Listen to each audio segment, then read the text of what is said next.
Welcome to my YouTube channel Reddit Mystery. Subscribe now because some mysteries are too terrifying to ignore. My little brother killed himself because he couldn't get a girlfriend. He was 22, almost 23 in November. I noticed something seemed off about 2 months ago and asked him what was going on. It was just us at the house, and he's usually a pretty stoic guy. He loves to laugh and joke around. I really did not expect him to break down crying. I hadn't seen him cry since he was a little boy. He talked about how ugly he felt, how undesirable he was. One thing that stuck with me was him saying he was so cold all the time, and it was honestly really hard for me not to cry. I was surprised because I had always assumed he had a normal social life. Few good friends, a girl here and there, stuff like that. I did notice he stopped going out as much a few years ago, and he said he had to drop a lot of friends in the name of self-improvement, I did see him improving himself a lot these past few years, and I just thought, nice, good for him, But now I'm starting to wonder if he was doing it all in hopes of getting a girlfriend. This was all 2 months ago, and I was still thinking about it, but I guess I thought maybe he'd try it out and move on to the next part of his life or something. I really didn't know.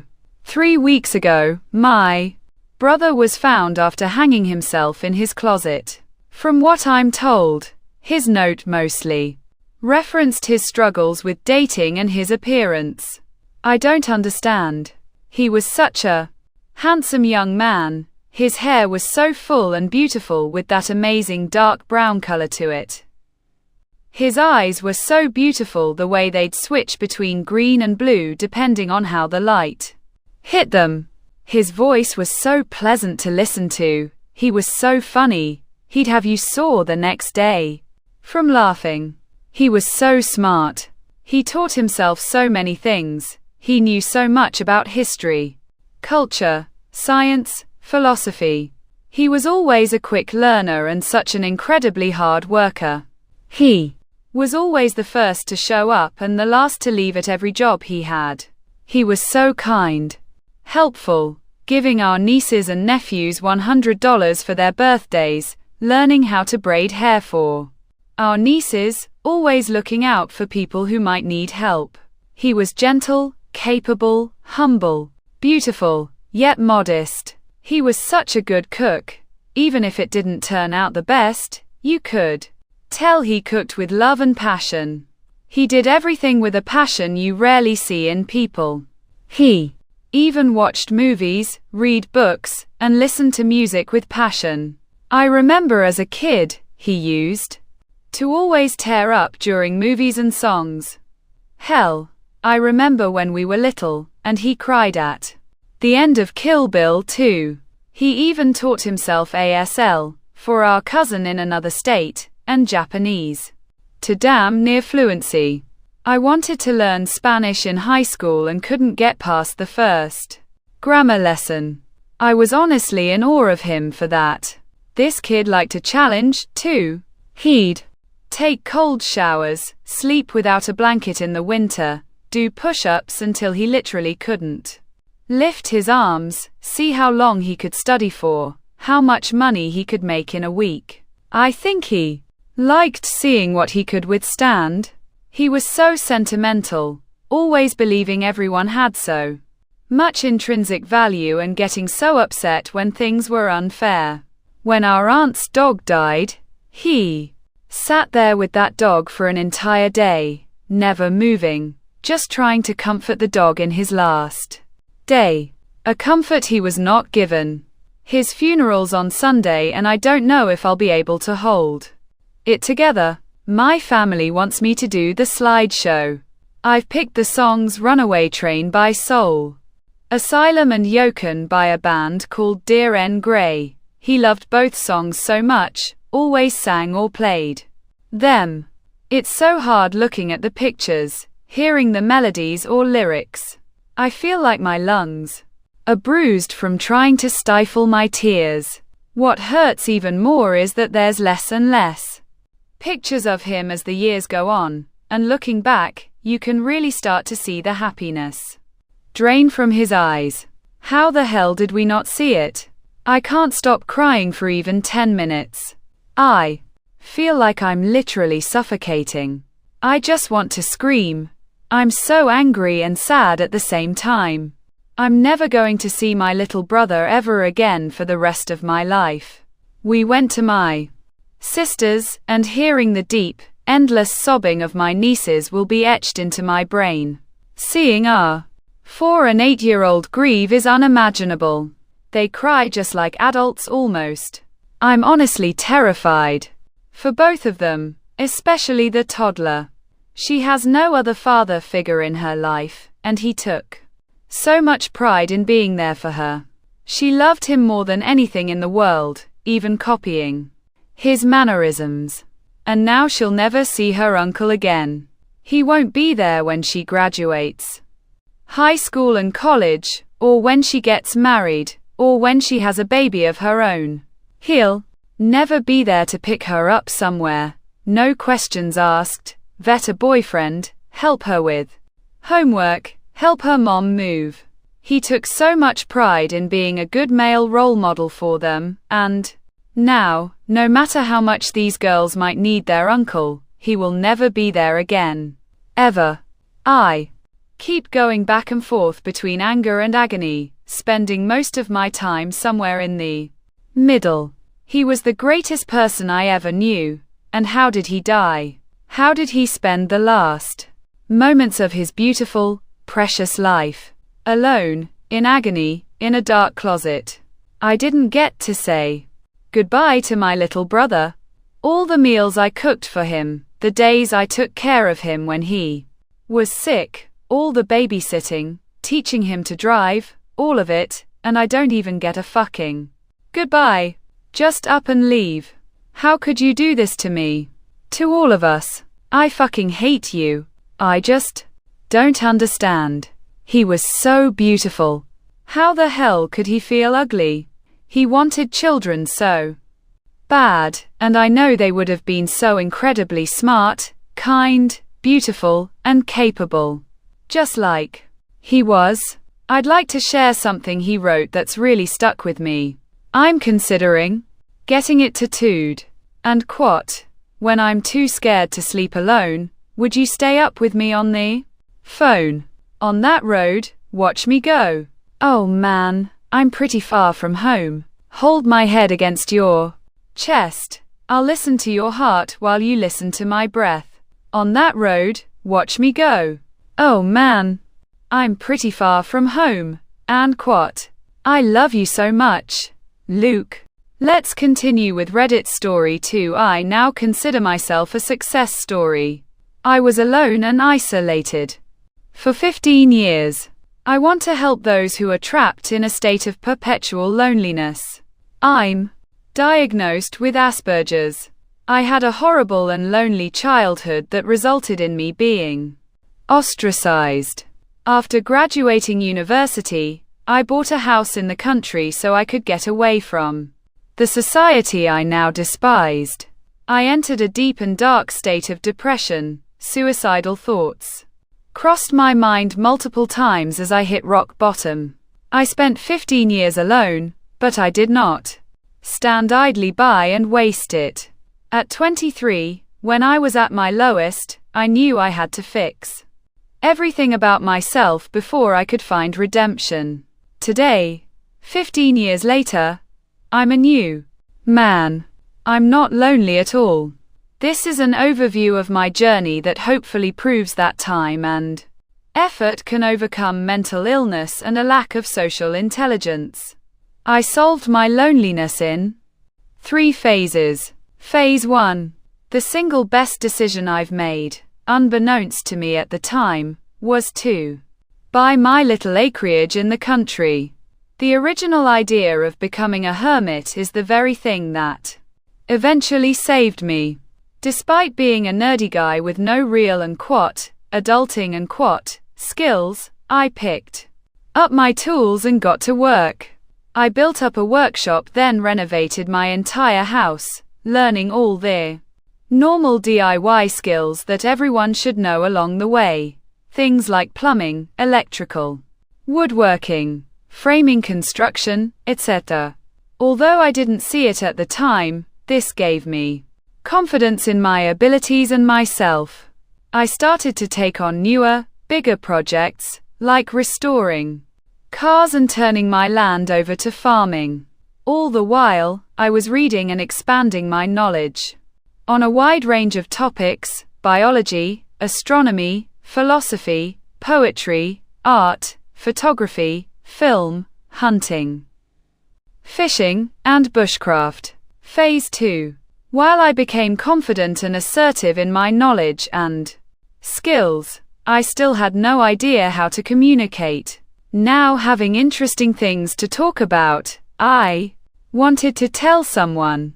Social skills do not come naturally to those with ASD, so I had to spend years learning, practicing, failing, adapting, and perfecting my skills. I literally had to study and take notes. I joined groups, made friends, and little by little, learned how to navigate a world designed for neurotypical people. Dating was still out of the question, but I now had friends and a veneer that hid my autism from the world. Phase 3.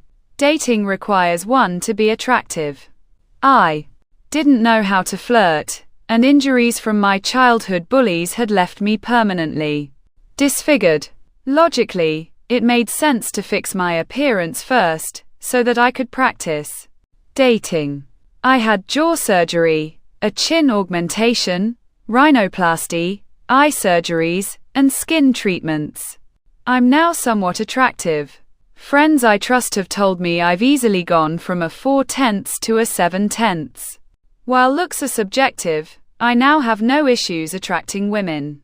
It's only been a couple of months, but this is new and overwhelming. However, I'm getting the practice I need to learn how to properly navigate this new world that has opened up to me.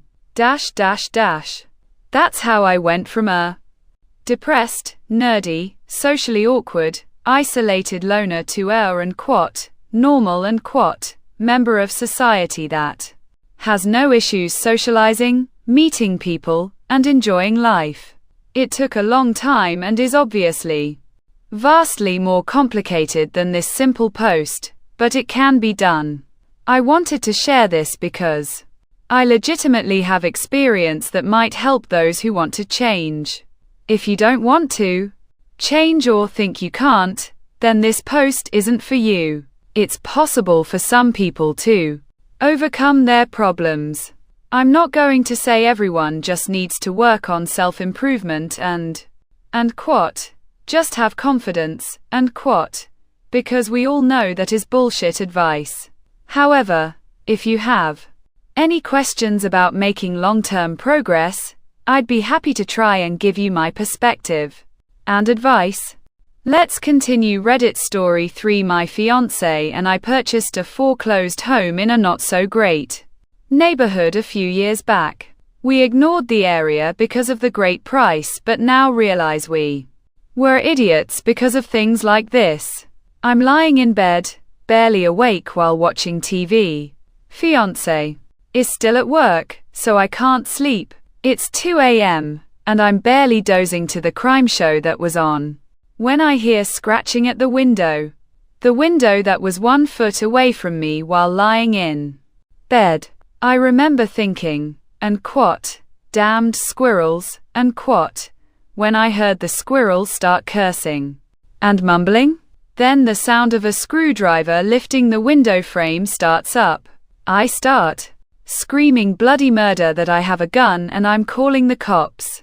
The scratching noises stopped, and by the time the cops got to my door and searched the yard, there was no one there. Thinking, oh great, they think I'm crazy, I thank them, and as they're walking back to their cruisers, their radios all started going off at once. There was another break-in reported in my Neighborhood. The officers go scrambling off, and I slam the door and lock it, once again. Freaking out. I get back in bed to wait for my fiancé to get home. He calls on his way and wants me to stay on the phone with him until he gets there. I hear loud footsteps on the wooden shed ramp in our backyard and say, "And quat? Oh good, you're home, and quat?" and hang up, walking to the back door. He called me straight back and told me he still wasn't even in the neighborhood, so once again, I'm calling 911 and losing my shit. He and the cops got there at the same time and searched the yard again. Apparently, they'd been getting calls all night about some meth head trying to break into the same few houses all night with a screwdriver. They'd been one step behind him the whole night and had cruisers everywhere. Oh, and the cursing at the window. One of the officers went to the bedroom window and saw the screen removed. Methwits had disturbed a huge wasp nest when he took the screen off, and my tiny little wasp defenders saved the day. Yes, we are currently house hunting. This is sadly not a one-off. Let's start with story number 4. My scariest home alone stories happened during one of the first times I was left alone as a teenager. I left alone at home on a random Sunday when my parents brought my brother to some event. I was loving the freedom and everything was going great until I decided to leave my house to see my friend. My parents specifically told me not to leave the house, and I did anyways. Not thinking in the moment I left my house and I completely forgot to lock the door. I came home hours later and I had a terrible gut feeling. Something felt weird and I noticed that cabinets were left open and stuff was scrambled around the house. I began to become very startled, but I didn't completely believe that someone was there because it was so quiet. I started shouting throughout the house to see if anybody was there. There was no answer. I started to feel better until my phone started ringing. I looked down and it was an unknown ID. Looking for attention, I answered the phone and I heard deep and heavy breathing. I started to get extremely scared. It felt straight out of a movie. I kept asking, "Who is this?" repeatedly, until the phone hung up. 2 minutes later I got another call and I answered to the deep breathing. It sounded like an angry voice and I started to become impatient that they weren't saying anything. They hung up again and I got aggravated.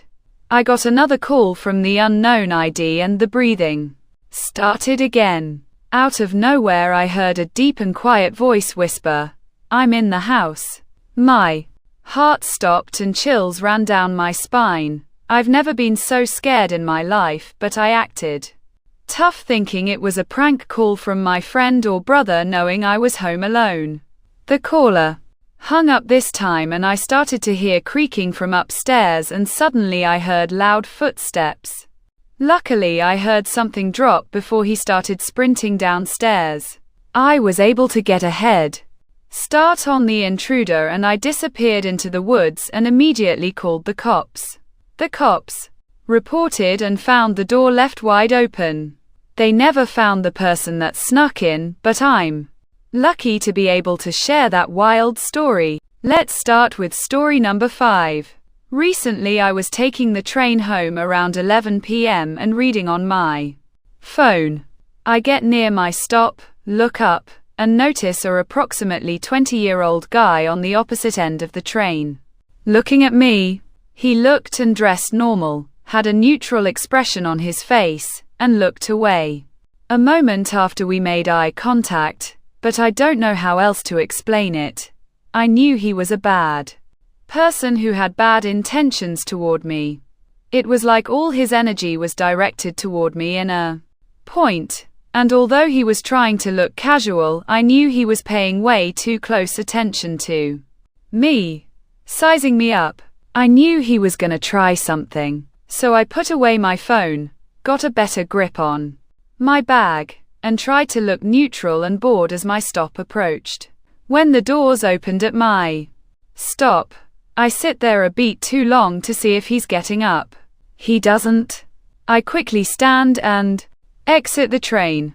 He suddenly jumps up and gets off the train too, just before the doors close, like he just remembered it's his stop. Shit. Now I know it's going down. He's several steps ahead of me, walking toward the exit stairs. I walk behind him slowly, like comically slow. He slows down his gait too, doing ridiculous shit like screeching and just ambling around. I know he wants me to pass him so he can sneak up on me, but I want to keep an eye on him. Finally, I decide I'd rather pass him than be alone in a long empty subway tunnel at night with him. So I quickly pass him out of arm's reach, and he follows me up the stairs. Even though he's acting casual, I can still feel his energy pointed at me, if that makes sense. I get to the top of the stairs and start walking toward the exit turnstile. He's a couple steps behind me. There's subway employees here, but if I leave the subway, it'll be just me and him on the street in my not very busy neighborhood. I know he's following me and I don't want him to know where I live. So suddenly I stop, turn around and look straight at him. He also suddenly stops, looks up at the ceiling all innocent, real smooth, and after a second, goes back down the other set of subway stairs which will take him in the totally opposite direction he had been traveling. So either he suddenly realized he was totally lost, or he realized I wasn't gonna let him rob me or worse and had to abort mission. I waited there for a few seconds to make sure he was really going back downstairs, and just before he hit the platform he looked up and gave me the evil-est look. His veil of casual dropped completely and he looked at me with pure hate. I actually just got chills thinking about it. I don't know what his plans were for the evening, but I fucked them up. And he hated me for it.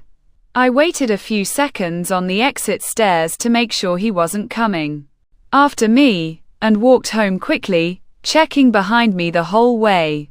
Worst part is he probably just went looking for some other person to attack. Let's start with story 6. Last year I was renting a house in a small, economically depressed old mining town in Appalachia. I lived alone. On one of the first warm nights of spring, I awoke at around 4 a.m. to the sound of my doorknob turning. I figured someone must have the wrong address, but it kept turning persistently. I didn't have a peephole or window to see who was outside, so I just approached the door from inside and yelled and quat, "Wrong place, buddy," and quat. Then the door started shaking violently, and a hand began punching it. I tried one last time, and quat, "Wrong place. Go away, man," and quat. Someone on the other side growled at me and started making horrifying noises. Like a wild animal. I grabbed a kitchen knife and called the police, then waited inside. About 10 minutes later, there was a knock on the door. I opened it cautiously to see an officer who questioned me about the incident. Then he asked me to close it again and remain inside. Again, I couldn't see what was happening out there, so I just turned out the lights and waited quietly with the knife in my hand.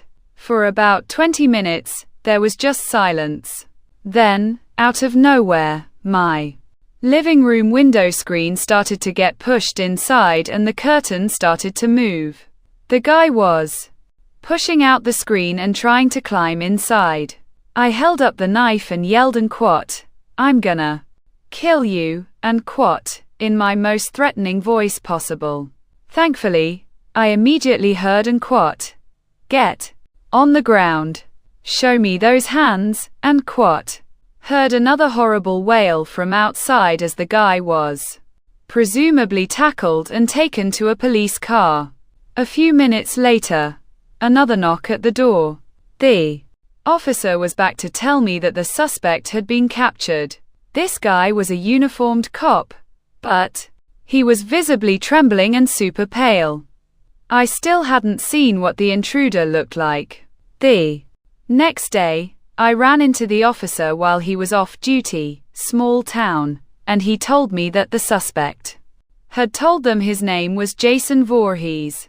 Probably a meth addict or some other type of drug user. Those habits don't go well with delusions involving slasher film characters. Let's start with story 7. This happened in the 70s in Australia. I was about 14. Mum and Dad and the other kids had gone somewhere and I was alone in the house, out in the suburbs surrounded by bushland.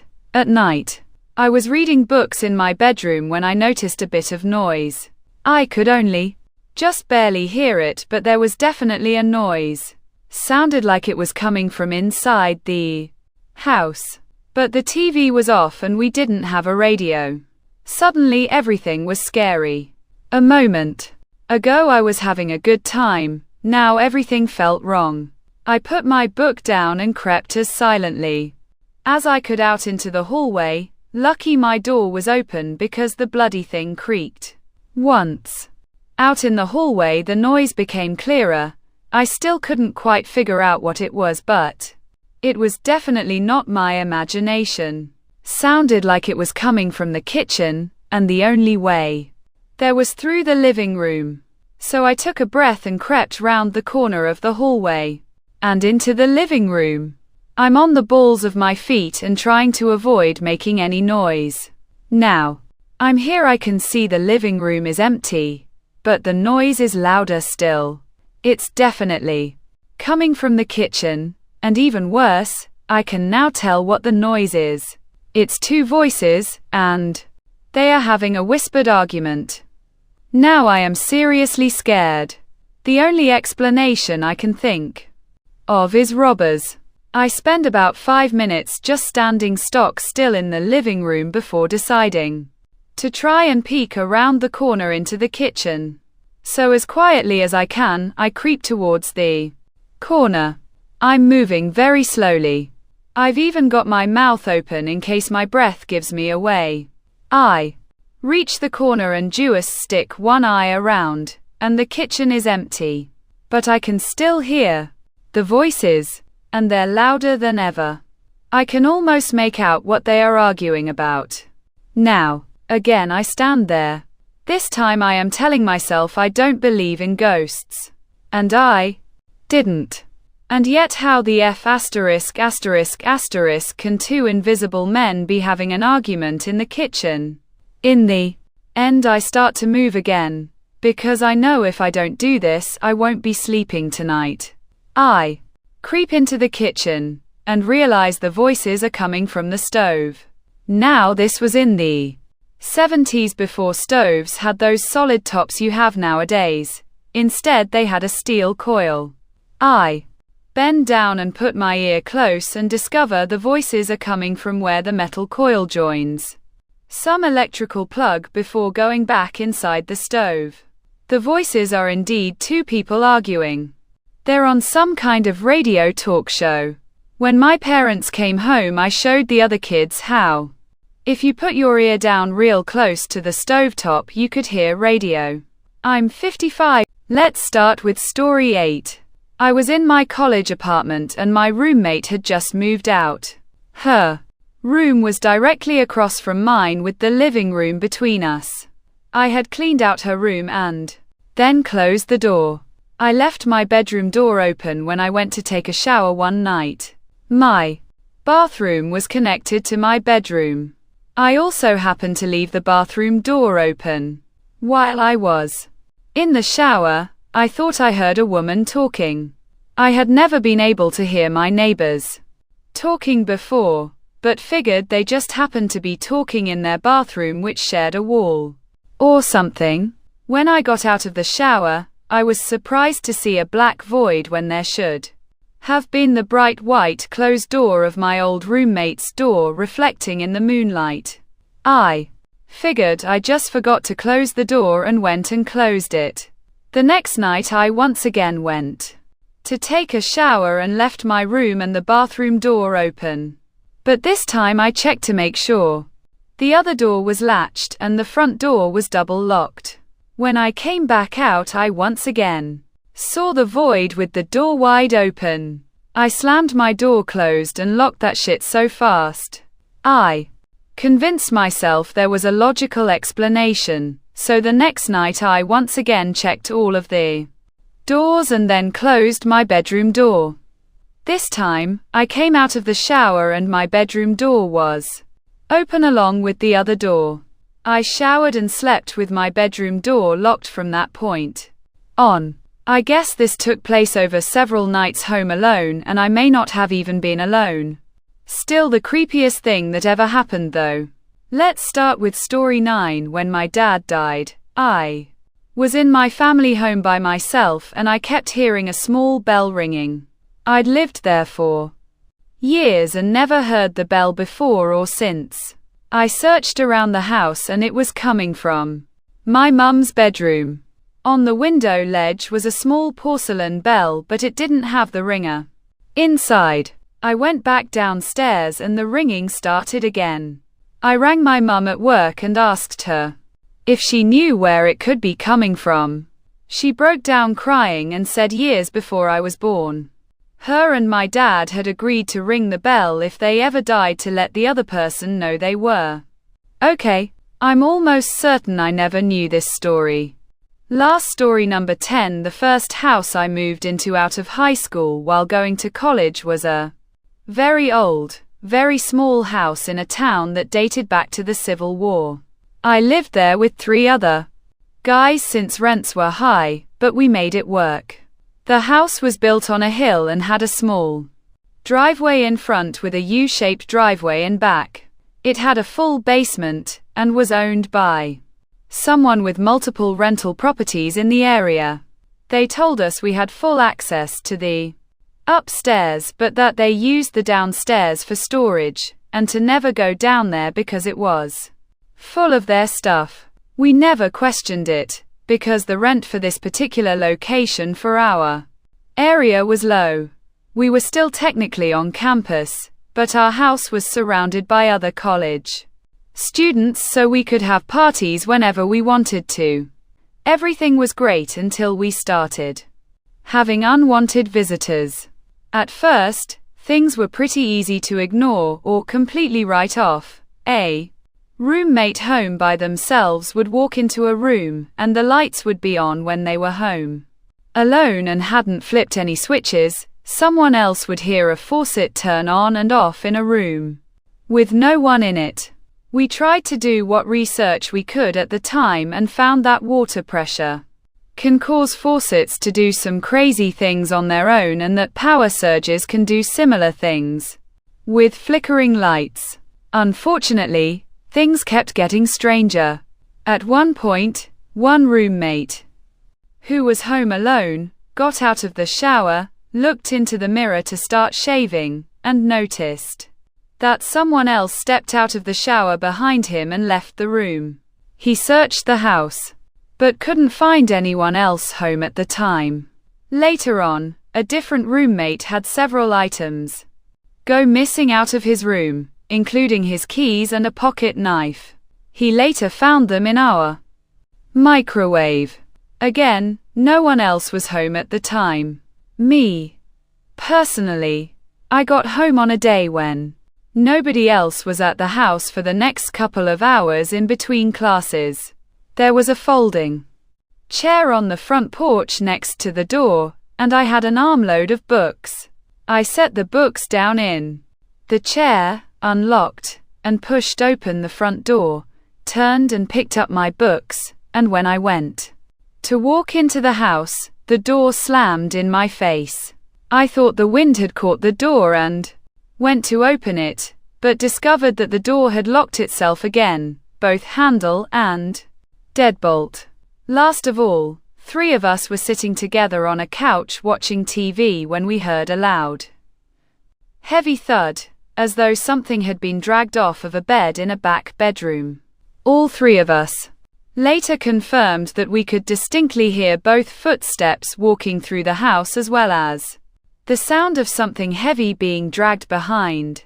Last of all, the back door opened and slammed shut, even though we were all in the living room, and there was supposed to be no one else in the house. A week later, we started to smell gas in the house. We called the authorities in the middle of the night and they searched the house with us waiting on the front lawn. Finally, they told us that they couldn't find a gas leak and asked us to open the basement. We had never been in there at our landowner's request, but since the fire department was asking, we opened the garage door. Right in front of us was a Honda Shadow motorcycle with a large pool of gasoline underneath it, where the gas tank had apparently leaked underneath it and the rest of the house. The fire fighters saw this and decided to leave, while we were left to look around the rest of the basement. Most of what we found was shelves and shelves of canned vegetables, but in the very middle of the floor, under everyone's bedrooms, was a mortuary table and a second device. I'm still not sure what the second device was. It was cylindrical, with a small viewport in the front door. It seemed to have some places on the back for hoses or pipes to connect to it, although nothing was attached. When we found it, it was about the right size for a couple of 2 liters of soda to fit inside. Soon after, we found out that our landowner worked night shifts at a local hospital. Whatever it might have been, we decided that enough was enough and we all decided to move out as soon as our leases were up. I was the last one there, and I promised that the last 7 days I spent there alone are the longest days I've spent anywhere since. I am a self-described cynic who doesn't believe in the supernatural, but I can also admit when I have absolutely no explanation for a set of events. I'm sure some Reddit scientists will be able to explain everything that happened to me now that many years have passed, but I don't need their explanations anymore. I just accept that being in old houses alone is not a good idea, and do my best to avoid them altogether. Thank you so much for watching. Subscribe and click bell icon for more stories.